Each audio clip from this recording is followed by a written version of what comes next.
In today's news, a dead body found floating in the Fat Hogs Bay Area, as well as the highly anticipated BVI Gateway app finally launched. Students at the Visit School urged to explore entrepreneurship. All of these and so much more when 284 News returns.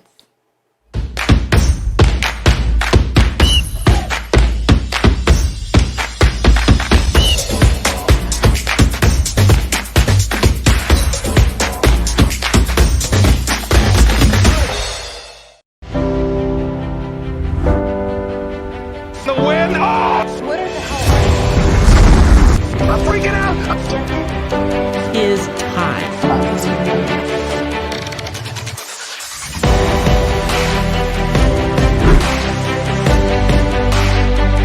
284 News. Coming to you live and direct from the beautiful British Virgin Islands. What's poppin', what's really good, what's happening, what's up? Davis has won it for the Lakers!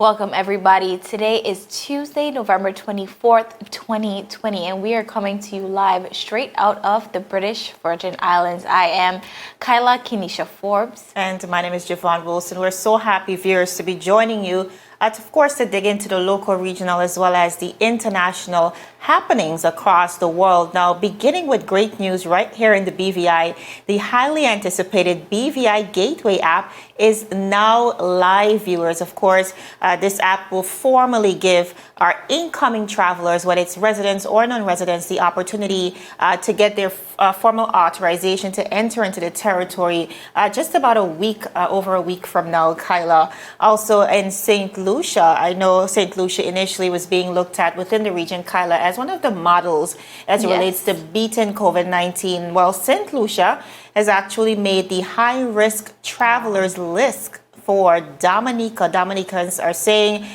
persons coming from St. Lucia probably will not be accepted at this time due to the high rates we see over there. And viewers, a very tragic news just today, a few hours ago, a dead body found in the Fat Hogs Bay Area. Now, not a lot of information is available based on that incident, but police are on the scene investigating at this time.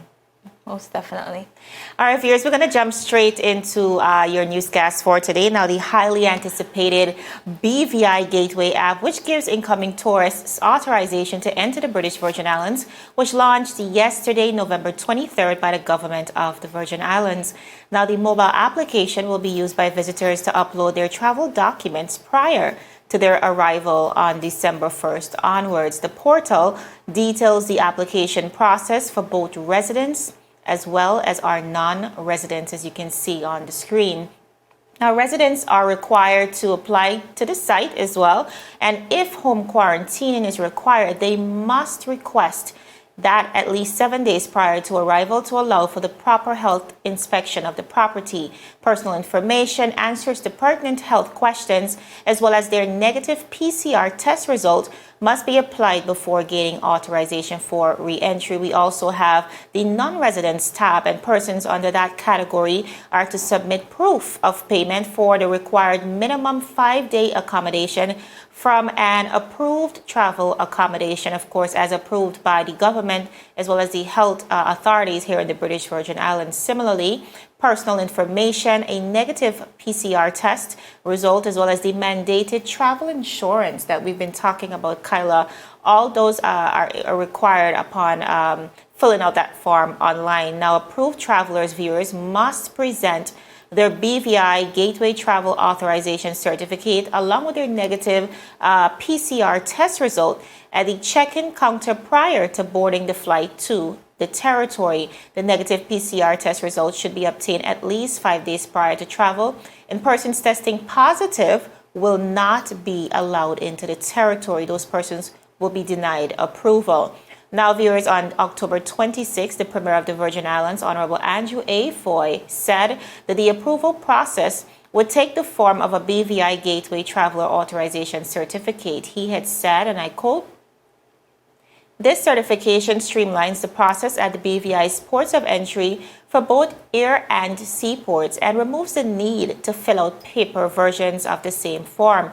Immigration and custom forms and all the other supporting documentation would be readily available online to the relevant authority by merely entering the certification ID. Our aggressive adaptation of technology further ensures that we operate in a low-touch, high-tech environment, end of quote.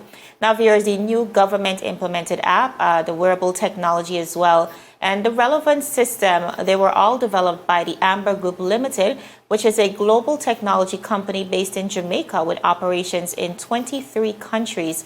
The app initially was set to be launched on November 2nd, but was commissioned yesterday, just 1 week prior to the border reopening, due to what the Premier has said is a, quote, delay of certain information to be furnished. Of course, that is according to Premier of the Virgin Islands, Honorable Andrew A. Foy. Kyla, much anticipated launch, I think, not only for incoming residents, but also our international tourists who we solely depend on to, of course, support the tourism product that we boast about, and that is the BVI, the paradise that we call the BVI. Persons have been waiting on this information. I'm really happy to see that it is now readily available. Persons were somehow feeling that this would deter some of our tourists, the delay that is, being that it was supposed to be launched on November 2nd. But we are here now, and I think as a territory, we just have to do what we must to ensure that persons coming into the territory feel safe, but not only that we are doing all that we can within those protocols to protect ourselves. Most definitely. As you said, I'm really happy to see it finally being live. And just tourists who've been waiting for quite some time to get our register to come to our shores. Hopefully it would not be a delay, but we're just definitely waiting for them. But another thing that is definitely awesome about this app, I think it is just showing us that we're in a new age. I love how we are now stepping into the technological age. I think as a territory, we can do a lot more of that, streamlining some of our services online, and we're seeing where the government, they have said that this is something that they're focusing on, and we're seeing this firsthand now with this BVI Gateway app, so we're definitely happy for that. Absolutely. Most definitely. Now, as we move on, the Minister for Education, Culture, Youth Affairs, Fisheries and Agriculture, Dr. the Honorable Natalio Day Wheatley, has encouraged graduates of the Caribbean Vocational Qualification Program to start their own businesses with the skills they have acquired. In his address to the graduates of the second and third cohort of the students from the Virgin Islands Schools of Technical Studies, which is visits, Honorable Whitley said technical vocational studies is at the forefront of the future of the territory's economy. Now, he further said, in the past, it would be commonplace for persons such as ourselves just to go to the government and say, I want a job. And sometimes persons got jobs regardless of their qualifications. That is not the situation today. The Premier and Minister of Finance is telling you that we cannot employ more persons at this time. That's why I am here to encourage you, the young people, to start thinking about opening their own businesses, end quote. Principal Mr. Andrew Francis told the students that the stigma of technical vocational studies should have no merit today, and that they are the change makers that will be going into the workforce because they will be competent to do so. He said, and I quote, this certificate states that you are qualified, you are competent, and you will be able to fit right into the world of work. He said, adding, and I quote, it is a global certification. So once you leave the shores of the BVI, you will be able to present this certificate to say that I am competent as a technician, I am competent as a hairdresser, I am competent as a commercial food chief or bartender, end quote. Mr. Francis said, students have moved on from the institution into tertiary institutions in the United States because of the foundation they received from the school. He said, and I quote, "No matter where you go, technical vocational studies is the drive of the economic growth. The Caribbean vocational qualification is administered by the Caribbean Examination Council, and the Virgin Islands School of Technical Studies is the only school in the territory who offer this certificate." Mr. Francis said the certificate represents the achievement of a set of competencies that define the core work of practice of an occupational area, consistent with the levels articulated within the regional qualifications framework. These competencies for the graduating class include motor vehicle repairs, bartending, food and beverage, commercial food preparation, and cosmetology. Students, respondents, and past graduate Noah Spencer said that this certification, as well as the institution, played a great role in making him the man he is today. He said, and I quote, "Attaining this certificate was not easy, but this school has molded me and has set me forth in the path to becoming great. I want to encourage you students to become what you want to be and be the best you can be, even if all you can do is tighten a log. You have a certificate that says you are the man to tighten that log. Show off your certificate to say, I am the one for this," end quote. The nature of the situation.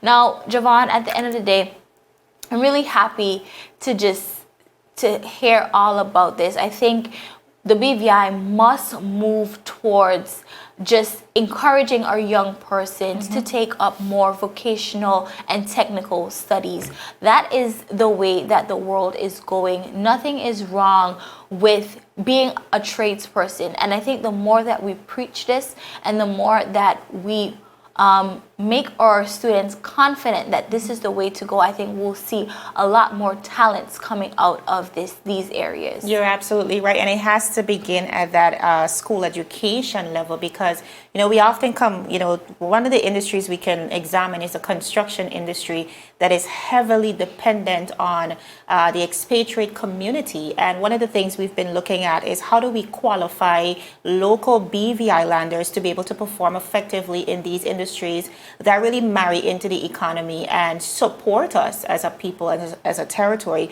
But Kyla, not only because of those reasons, but also because we are living in a pandemic, and not just the BVI. I think just recently the premier of the Virgin Islands, like you mentioned, said at this point the government simply cannot afford to hire more persons, even persons like, repatriating to the British Virgin Islands. When you think about the fact that not only the economy of the BVI, but across the world have been challenged. And when you look at the United States, for example, there are millions of persons who lost their jobs. So essentially what we're looking to do is ensure, because the premier did say lots of sacrifices were made to retain government staff. Clearly they cannot hire more. So then how do we empower our young people coming out of school to ensure that they are capable and they're still able to make a living in this new normal and going forward? So viewers, we're going to go to a very quick commercial break, but when we come back, $450,000 has been committed by the United Kingdom to the Marine base of the Royal Virgin Islands Police Force. All that and so much more when 284 News returns. So you're saying I can ask this cat any question? The cat is connected to the computer.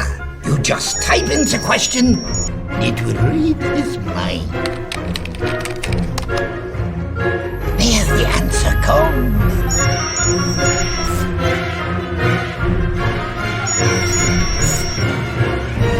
You're the man! I've been looking for this for weeks. Viewers, welcome back to 284 News. Thank you so much for sticking with us.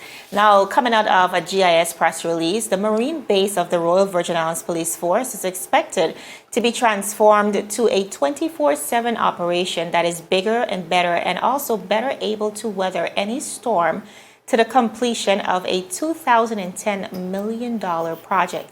Now, a deed of contribution from the United Kingdom government to the Virgin Islands Recovery and Development Agency was signed on November 19th in the amount of $450,000 to commence works on the projects. These funds will complement the government of the Virgin Islands contribution towards this project, which is valued at $1.2 million, which will be further increased by $0.4 million. Now, His Excellency, the Governor Augustus J.U. Jasper, signed the grant on behalf of the United Kingdom government, stating, and I quote, "We must protect those who protect us, particularly the brave men and women of the police force, immigration, and customs." And Governor Jasper shared that the funds will strengthen their legacy and build capacity for a stronger BVI, and that security must be strengthened as a bedrock for its success. Governor Jasper further said, and I quote, "This project will transform the territory's marine base to become a 24-hour operation that is bigger, better, and better able to weather any storm." He added, "In this short term, it will improve the Joint Task Force's ability to protect our borders, but will also build long-term capability and resilience for the BVI." He said, "I am grateful to the UK government for contributing $450,000 to the project and to our project partners in the government as well as the RDA," end of quote. Now, viewers, the Minister for Natural Resources, Labor and Immigration, Honorable Vincent Whitley, delivered remarks on behalf of the Premier of the Virgin Islands, Honorable Andrew A. Foy. Honorable Whitley said, and I quote, "The partnership between the UK and the BVI government is very significant for the BVI as it helps us to move from an economic fishing zone towards an exclusive economic zone. One of the criteria we have to demonstrate is an ability to properly manage and monitor our waters. This project will take us far. As I know, it will be done in a modern, sophisticated way, giving us extra capacity with the Marine Police Force," he said.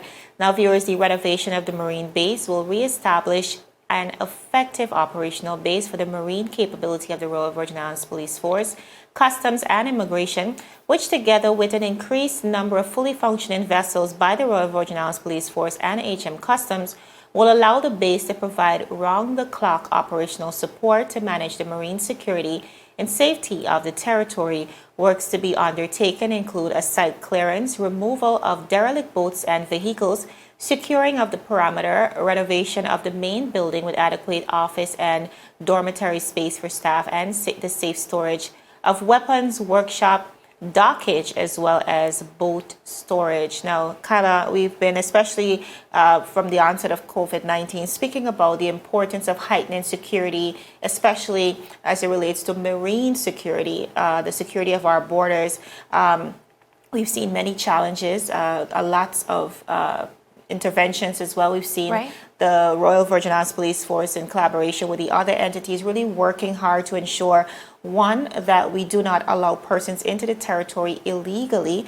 Of course, those persons are fined and charged, but also as it relates to the war on drugs, stamping out the level of heightened activity we've seen, especially recently. So I'm really happy to see not just that, but also post Irma and Maria, our police officers, of course, law enforcement officers, were forced to work in deplorable conditions as they stand to serve and protect the territory. So it's only deserving and really right that they get the proper facilities and equipment to work with. I do agree.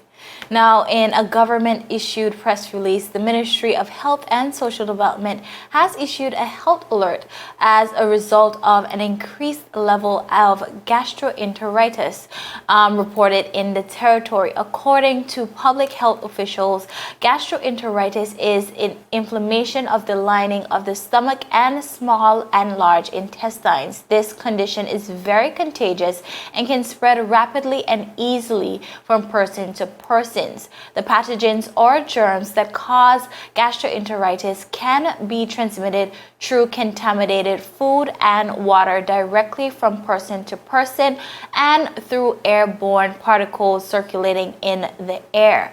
The levels reported by the ministry are above the baseline threshold that has led to a cause for concern. The Public Health and Environment Health Division is currently investigating the cause in order to limit the spread. Persons infected with gastroenteritis are contagious from the moment they begin feeling ill to at least 3 days after their recovery. The illness often begins suddenly, but it is typically brief, with symptoms lasting 1 or 2 days. Now, symptoms include nausea, vomiting, diarrhea, and stomach discomfort. Some people may also experience a low-grade fever, chills, headaches, muscle aches, and fatigue. Most persons improve in 24 to 48 hours and have no long-term health conditions. However, if dehydration occurs due to vomiting and diarrhea or symptoms persist more than 72 hours, please seek medical attention.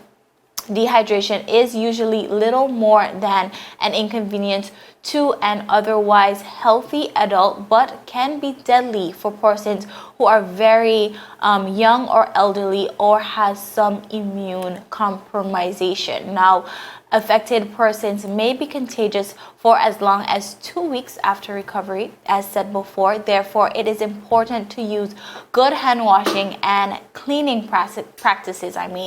Persons can also decrease their chances of becoming infected with gastroenteritis or spreading the virus by following these preventative steps. Now let's go through them. 1, properly washing your hands, especially after using the restroom, after changing baby's diapers, and before eating or preparing food. 2, if you are ill, stay home from work and school, especially if you work in the food handling and the healthcare or childcare industries. 3, thoroughly clean and disinfect contaminated surfaces immediately after an episode of illness by using a solution of 1/3 cups of bleach per 1 gallon of water. 4, immediately remove and wash clothing or linens that may be contaminated after an episode of illness using hot water and soap. 5, flush or discard any vomit or stool in the toilet. Clean and disinfect the surrounding areas. If one suspects that they are ill with gastroenteritis, they should drink plenty of fluids like water or use oral rehydration salt to prevent dehydration. Persons who work in food handling, healthcare, or childcare should not attend work whatsoever while they are ill and should not return to work until 72 hours after your symptoms have stopped. But basically, Javon, this is just a health alert from the Ministry of Health, letting persons know that this is something that is going on. Persons may be feeling ill but is unsure what is really happening. So persons must be alert that this is something that is circulating currently. Absolutely, and it's also very highly contagious, Kyla, like you said, especially within the first few days of being sick. But so viewers, please be on high alert and of course apply all those safety protocols that were recommended by the Ministry of Health. We're going to go to a quick commercial break, but when we come back, we see some news out of Antigua and Barbuda, as well as St. Lucia being listed on that high-risk list there over there in Dominica. So stick with us. You're watching 284 News. Father Jesus, that line here long like church service. Alright, you enjoy the rest of the day. Next customer line, please. Wait, hold on a second. Yes, Sonny boy, come, yes, Good Sonny. morning. Good morning, Sonny boy. Over there. You must have cut fun topic. It's okay, I'll take care of it. What? No man to take care of me. How may I assist you?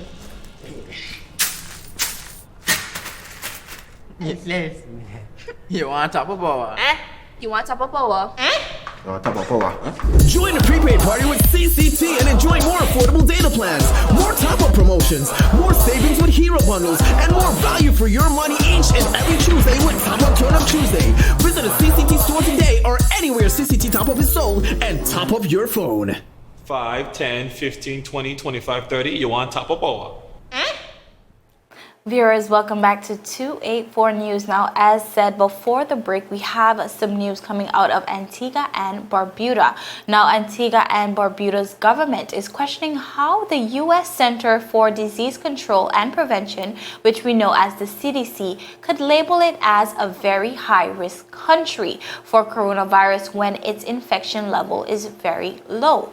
In a statement, Foreign Affairs Minister E.P. Chet Green said the government was shocked at the ratings released yesterday. Antigua and Barbuda was previously a level 3, which was high-risk country, but it was downgraded to a level 4. He said, and I quote, "We have no community spread and no clusters," the minister said. He's also said the level of infected persons remains relatively low at 139 with declining active cases and only 4 deaths. Green highlighted that there are more confirmed corona cases in Barbados and St. Lucia, but there are level 2 or moderately risked. Now, of the 14 Caribbean territories on the CDC's list, 8 are listed as very high, 3 are moderate at level 2, and 3 are low risk at level 1.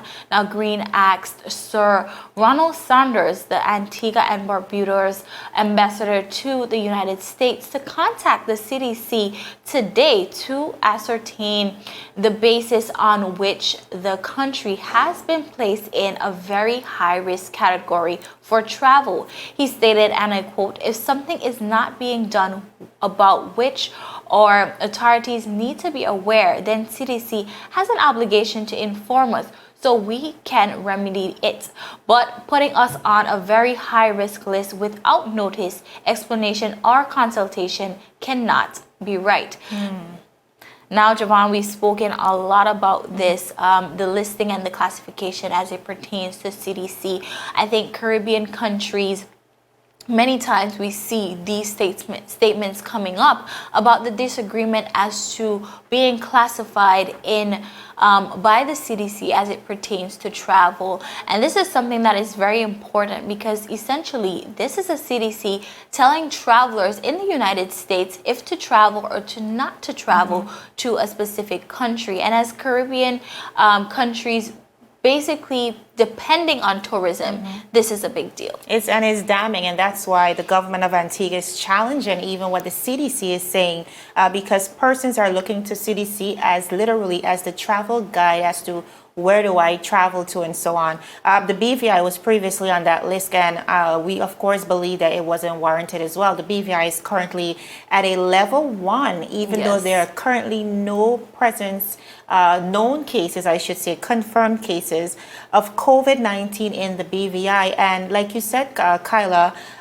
tourism really is the lifeline of the region. So this could be a big make or break for a lot of countries across the Caribbean. We're just trusting that CDC is willing and open to having conversations that may be able to remedy the situation, because persons looking on may not know how to differentiate that for themselves. Most definitely. Viewers, as well as in Antigua, St. Lucia has been placed on the high-risk travelers list. And just to touch on this very lightly as we are running out of time, St. Lucia was actually being looked at as the model earlier on on the onset of this COVID-19 pandemic within the region. They definitely was the first, I think, within the region to beat COVID-19, and then we saw a 100% recovery yet again, and they were really applauded for their efforts. So it's just really interesting to see, and I think, Kyla, a reflection of how fluid the situation is, because one day you might be in a good position with COVID-19, another day you might have a spike, and so it really reflects the risk attached to this virus, and of course ensuring that we stay safe within our time. Viewers, that is all we have for today, but as always we want to remind you to always check us out on 284 Media. There's only so much we can cover here, so of course via our website there's lots of articles for you to read through and share with your family and friends. You can also catch us on Facebook at 284 Media, and we're also on Instagram and Twitter at 284BVI. My name is Javon Wilson. And I am Kyla Kenesha Forbes. Of course, we'll see you again tomorrow for your daily dose of local, regional, and international content. We are 284 News, your source for honest and impartial news right here on 284 Media. Now you have a happy Tuesday evening. Bye.